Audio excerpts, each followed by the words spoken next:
Perfect. Well, let's go ahead and kick off. And, while I am definitely discussing and introducing Stacy and introducing our network and our portion of the Success North Dallas organization, more and more folks can definitely chime in and come on in. I would ask just a little bit of housekeeping right now, if we could go ahead and ask everyone to mute their line if possible. That way we can try and cut down on maybe a little bit of feedback that we might receive with the internet access being very different for all of us. Well, I appreciate you guys joining today. My name is Sadat Rashid, and I am the Vice President of Membership for Success North Dallas Young Executives. And we are super excited for our presentation today. We wanted to tell you a little bit more about ourselves. We are a group of young professionals established under the guiding principles of our broader network, Success North Dallas. We are very passionate about connecting and engaging with other successful and ambitious individuals within DFW. Our mission is to continue to uplift younger professionals in the workforce, really uphold business excellence through raised standards, character development, and to upgrade the Dallas business community through high quality networking. And I think that you'll get an opportunity to see that today. We have some mentoring opportunities and would strongly encourage those on the phone today to seek out anyone or identify anyone that may be a young executive or an entrepreneur that is seeking mentorship opportunities within our community. If you have someone in mind, please send us their details and we will be happy to follow up with them. Our email address is youngexecutives@successnorthdallas.com. Once again, youngexecutives@successnorthdallas.com. All right, we are once again very excited to introduce Stacy Gibbons. Stacy is going to present today on a very wonderful topic as we look to create a very successful network, a very productive network, utilizing all of the tools that we have access to. Stacy Gibbons is a thought leader, a purveyor of truth, and blogger known for her conversation-starting eyewear. We've talked about that just in few introductions today with the wonderful eyepieces that Stacy has. With that in mind, she actually kind of looks through the lens of those glasses and looks at diversity and inclusion and writes about the 21st century consumer as the focal point for technological innovation and organizational growth. Stacy is an idea generator and a visionary focused on creating equity and access to professional opportunities for women and communities of color. With 20 years of project management experience and a vault of stories to share, she is dedicated to encouraging and equipping women to pursue careers in project management. A strong proponent of education and professional development, Stacy is completing her MBA with a project management concentration, along with an organizational consulting certificate, both of which will serve her well as she launches the Gibbons Consulting Group this year. You can find Stacy on social media at LinkedIn and also on Facebook. And there's a real treat there on Facebook. She hosts Real Talk Thursdays, which is going to occur tomorrow and ongoing, and get tips on how to build and strengthen your career. Our presentation today is create a successful network, stretch the bounds of your comfort zone. And indeed, I think you'll see and be pleasantly surprised about the presentation of doing just that, finding a level of discomfort as you increase the diversity of your network. To create a successful networking strategy, you must get out of your comfort zone. It starts with being courageous and ends with being ready. Today's conversation will offer a different perspective and provide 5 tips on how you can win at networking. Without further ado, I'd like to introduce my friend, Stacy Gibbons. Stacy, take it away. Thank you, Sadat. I really appreciate the intro, and thank you to the Success North Dallas Young Executives for inviting me to talk today. This topic is near and dear to my heart. I've been speaking on networking probably 3 or 4 times now in the past month, so I'm excited to talk with you guys about it today. So, let's see. Move to my next slide. So a little bit about me. I am a native Oregonian, born and raised in Portland, and I moved to Dallas in 2007 and never looked back. It is the city of roses. It is a beautiful place despite the forest fires right now, and they did get rain, but that is one of the things that drove me to come to Dallas. And people said, how could you leave God's country? And I was like, God's country? They're like, it's so beautiful there. I'm like, yes, but it rains 9 months out of the year. The next image you see is about shoes and frames. Like I mentioned, I am a collector of both shoes and frames. We won't talk about how many I have, but I'll just say that one rivals the other. And the journals that you see there were gifts from my coworker because she knows that I love to write. I have been someone that has journaled since I was 8, so I probably have about 20 volumes of journals that I've collected over the years. In 2018, I had the opportunity to speak to the Texas Diversity and Leadership Conference. I was on a panel talking about leadership. I had signed up to be a business resource group leader, and my director said, hey, could you step in and be on that panel? And I said, yeah, sure, I'll be there. I had no idea what I was stepping into, but it was a really great opportunity to step deeper into the realm of speaking. And the last image is probably my proudest moment. I had the opportunity to meet President Obama last year. He was a keynote speaker at the Texas Diversity and Leadership Conference, and it was an amazing opportunity to hear from him directly. It was a small group of people who had showed up to hear him, and it was certainly an excellent opportunity. As Sadat mentioned, I do have 20 years of project management experience. I have been in high tech and telecom, and most recently optical manufacturing. And now that you know a little bit about me, I'd like to find out about you.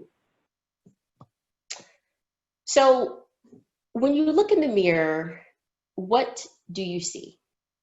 When you consider your professional and your personal, your academic, or even your faith network, how closely does it resemble your reflection? Sometimes when we think of diversity, we stop short at race and gender, but I would submit to you that diversity extends well beyond that scope. And I'm going to invite you to do a bit of a mind stretch with me. How many of you have had an MRI or have been in an MRI machine or have had that experience? If you've been in one, even if you've been in an open one, you know it's a bit of a claustrophobic experience and it's a really tight fit. And it kind of makes you wonder, who designed this? Was this person 6 feet tall and 280? Or was this person 5 foot tall and 105? It makes you wonder, because that's why diversity matters.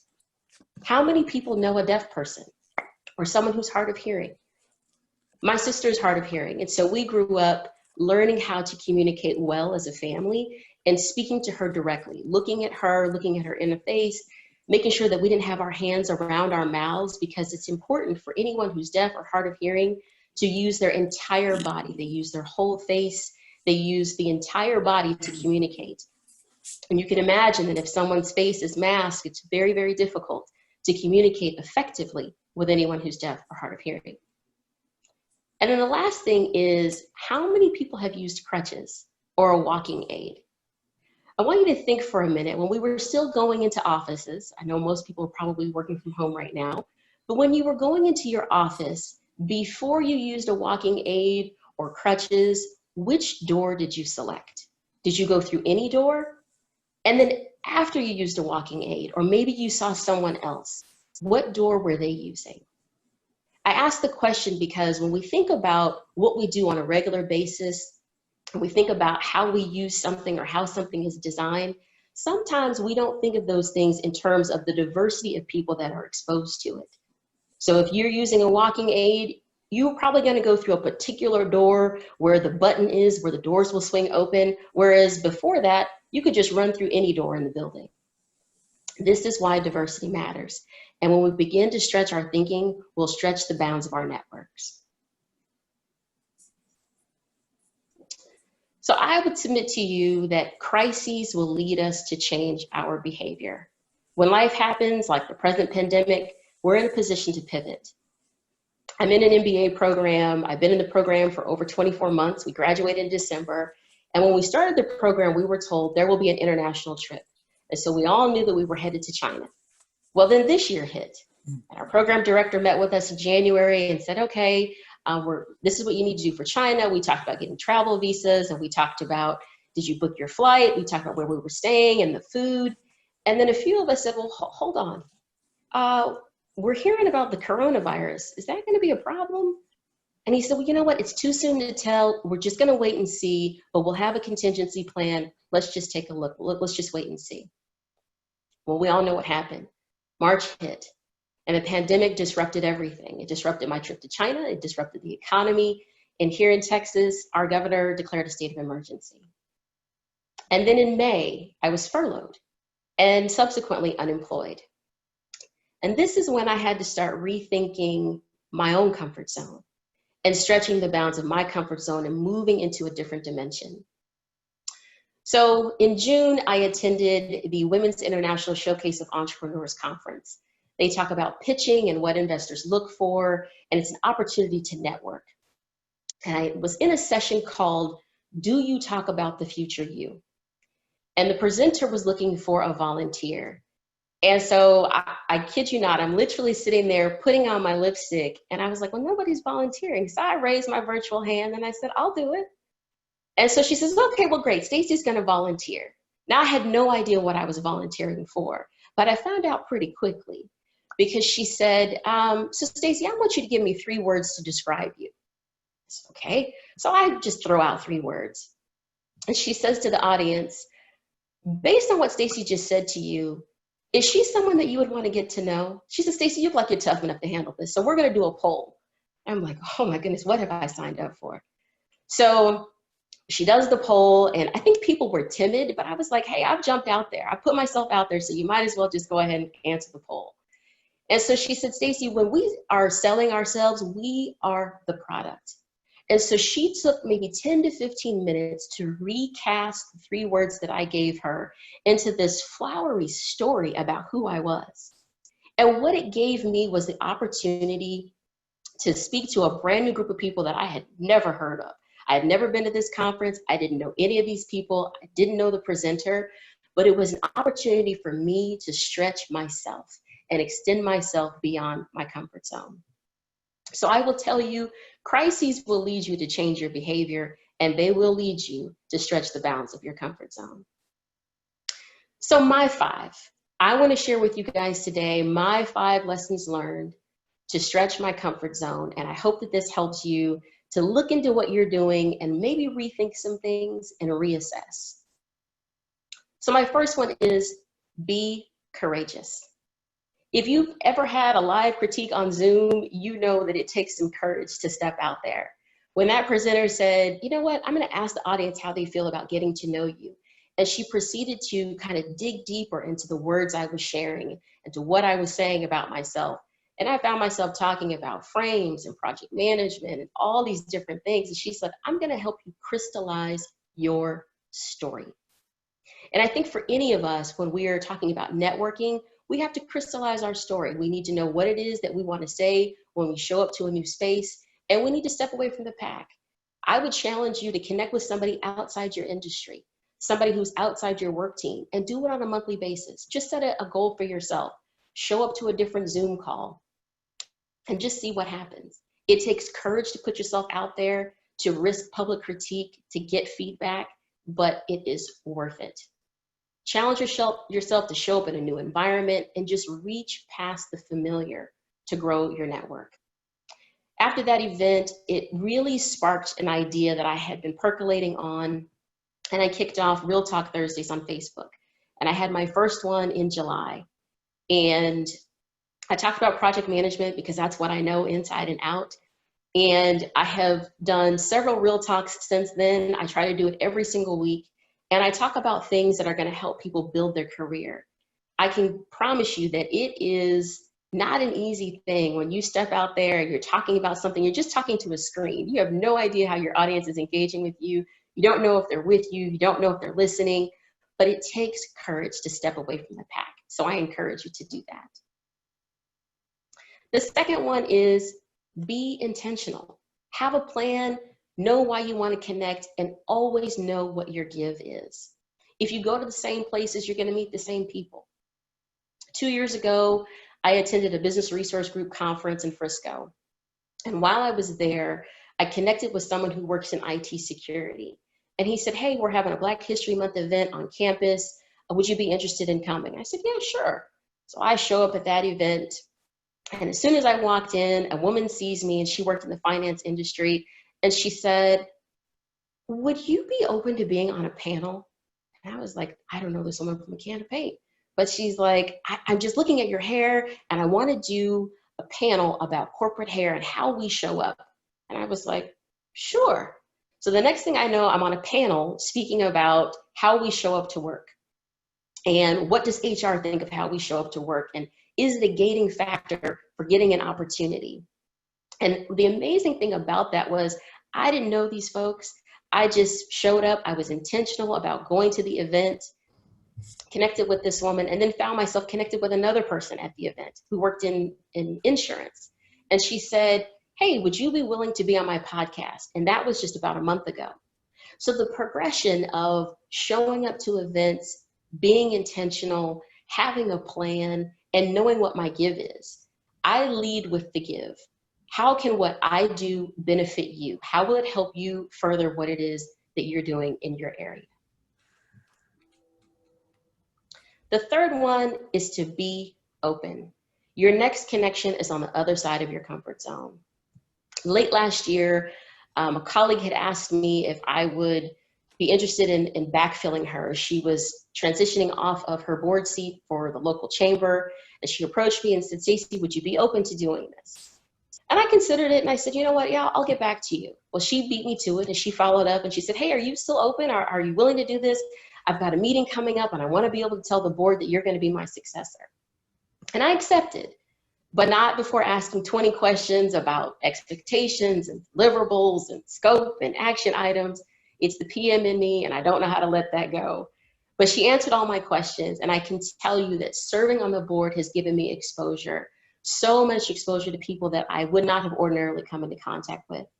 I'm speaking to you guys today because I was open to making new connections, and that allows me to serve alongside the chamber executive director and offer my gifts and my talents to further her work.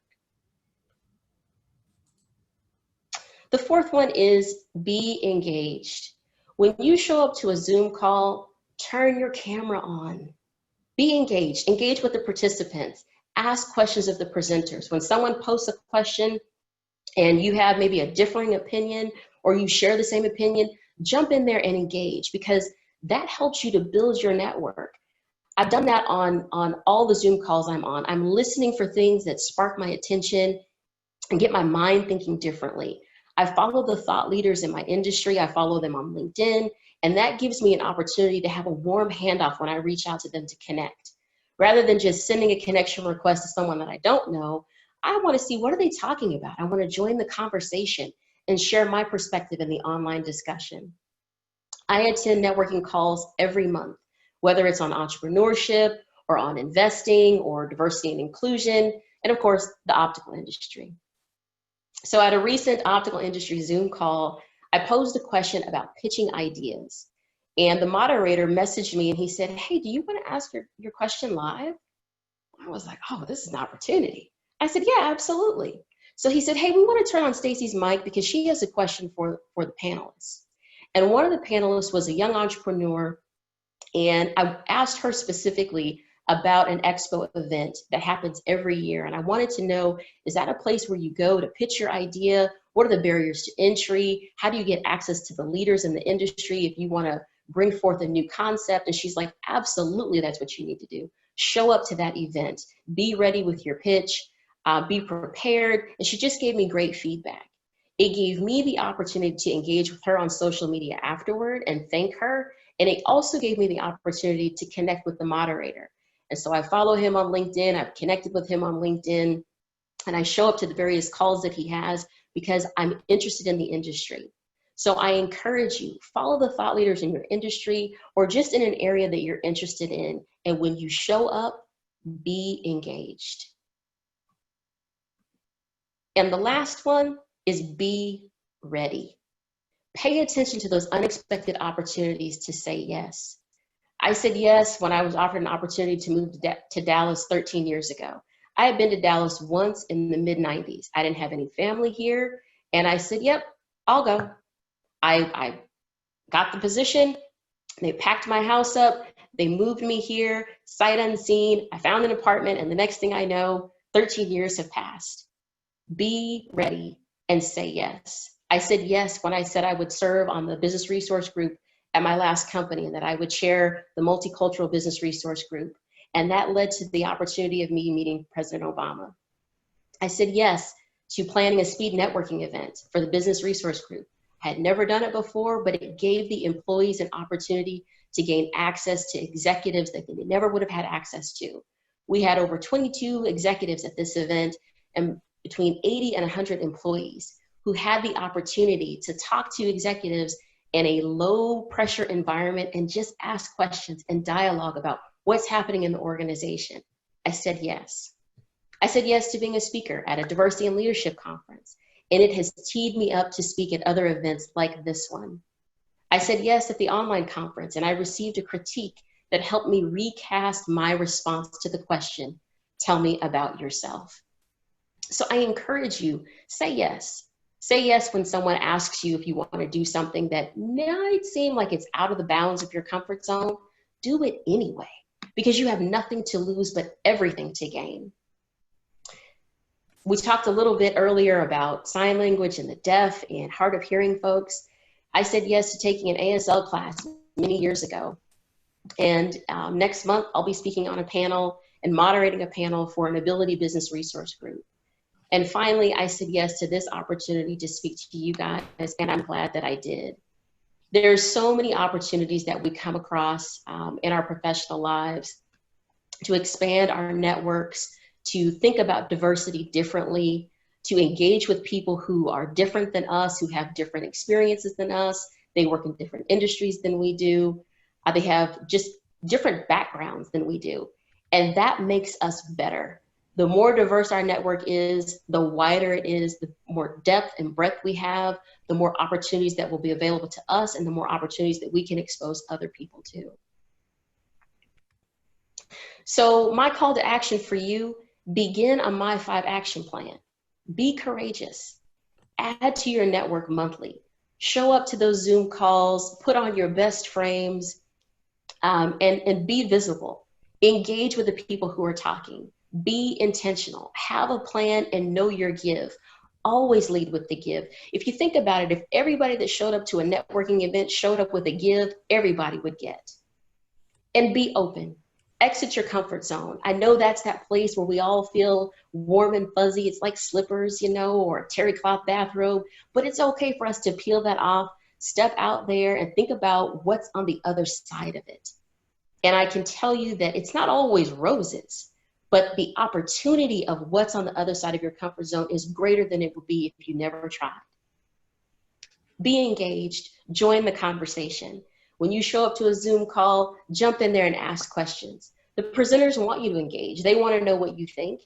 No presenter knows it all. And then the fact that other people are there, you've given up your hour, you've given up your time to be there. So engage, participate, offer something to the conversation because you have something to offer. And finally, be ready. Look for the unexpected opportunities and say yes when they appear.